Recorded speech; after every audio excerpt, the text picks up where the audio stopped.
Welcome to edit your soul. آج اپنی ہدایت و رہنمائی کے لیے دیکھیں گے ایوب کی کتاب اور اس کا 14واں باب۔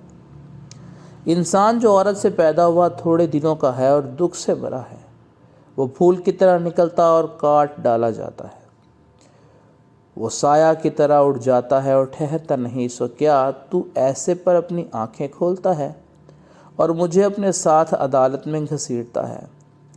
ناپاک چیز میں سے پاک چیز کون نکال سکتا ہے؟ کوئی نہیں۔ اس کے دن تو ٹھہرے ہوئے ہیں اور اس کے مہینوں کی تعداد تیرے پاس ہے، اور تو نے اس کی حدوں کو مقرر کر دیا ہے جنہیں وہ پار نہیں کر سکتا۔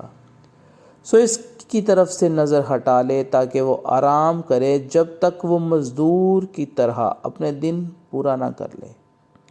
کیونکہ درخت کی تو امید رہتی ہے کہ اگر وہ کاٹا جائے تو پھر پھوٹ نکلے گا، اور اس کی نرم نرم ڈالیاں موقوف نہ ہوں گی، اگرچہ اس کی جڑ زمین میں پرانی ہو جائے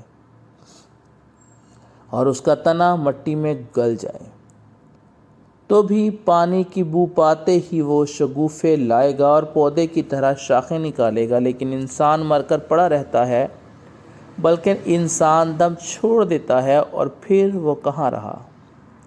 جیسے جھیل کا پانی موقوف ہو جاتا ہے، دریا اترتا اور سوکھ جاتا ہے، ویسے ہی آدمی لیٹ جاتا ہے اور اٹھتا نہیں، جب تک آسمان ٹل نہ جائے، اور وہ بیدار نہ ہوں گے اور نہ اپنی نیند سے جگائے جائیں گے۔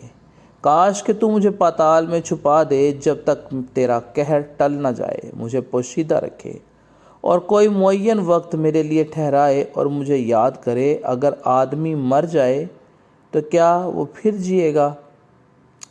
میں اپنی جنگ کے کل ایام میں منتظر رہتا، جب تک میرا چھٹکارا نہ ہوتا۔ تو مجھے پکارتا ہے اور میں تجھے جواب دیتا ہوں، تجھے اپنے ہاتھ کی صنعت کی طرف رغبت ہوتی۔ پر اب تو میرے قدم گنتا ہے، کیا تو میرے گناہ کی تاک میں لگا نہیں رہتا؟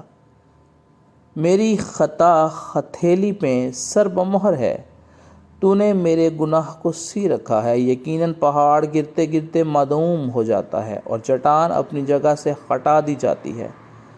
پانی پتھروں کو گھس ڈالتا ہے، اس کی باڑھ زمین کی خاک کو بہا لے جاتی ہے۔ اسی طرح تو انسان کی امید کو مٹا دیتا ہے۔ تو سدا اس پر غالب ہوتا ہے، سو وہ گزر جاتا ہے۔ تو اس کا چہرہ بدل ڈالتا ہے اور اسے خارج کر دیتا ہے۔ اس کے بیٹوں کی عزت ہوتی ہے پر اسے خبر نہیں، وہ ذلیل ہوتے ہیں پر وہ ان کا حال نہیں جانتا، بلکہ اس کا گوشت جو اس کے اوپر ہے دکھی رہتا ہے، اور اس کی جان اس کے اندر ہی اندر غم کھاتی ہے۔ خداوند کے زندہ پاک کلام کے پڑھے اور سنے جانے پر اس کی